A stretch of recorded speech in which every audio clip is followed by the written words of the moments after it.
Vous l'avez entendu, une différence de son existe entre ces deux séquences et elle est le fruit de techniques et de logistique. Les arrêtés ministériels concernant les horaires et les bruits sur les chantiers ont été publiés le 7 décembre. Mais ici, sur ce chantier du Portier, les mesures pour réduire les nuisances ont été mises en place depuis plus de 5 mois, comme l'illustre cette haute tour blanche. C'est assez confondant.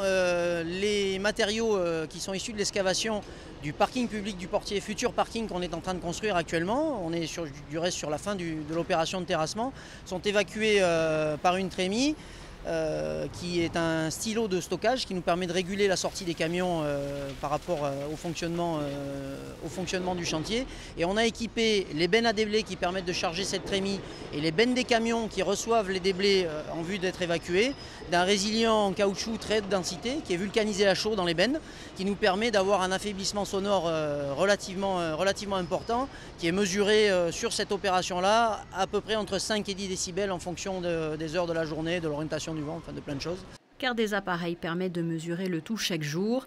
L'atténuation est aussi à l'honneur à quelques mètres à peine au niveau du rond-point.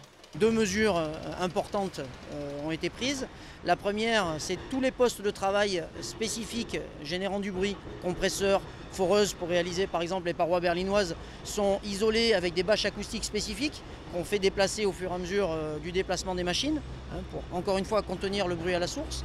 Et on a une deuxième mesure un petit peu plus impressionnante à voir de l'extérieur, où la plus grosse pelle qui travaille sur le chantier, une pelle 40 tonnes, qui est déjà équipée d'un marteau brise-roche hydraulique spécifique, série environnementale, c'est-à-dire qui adapte la puissance des coups à la dureté du matériau pour justement ne pas taper trop fort quand il n'y en a pas besoin et pas générer des nuisances sonores trop importantes là où ça ne serait pas nécessaire. On a en plus confectionné une cloche acoustique qu'on suspend à la grue qui pour l'instant n'est pas très chargée parce qu'on n'a pas encore vraiment démarré les phases de béton de l'opération. Évaluer ce qui était utilisé auparavant pour évoluer vers des dispositifs moins bruyants et donc pas à pas vers l'exemplarité des chantiers.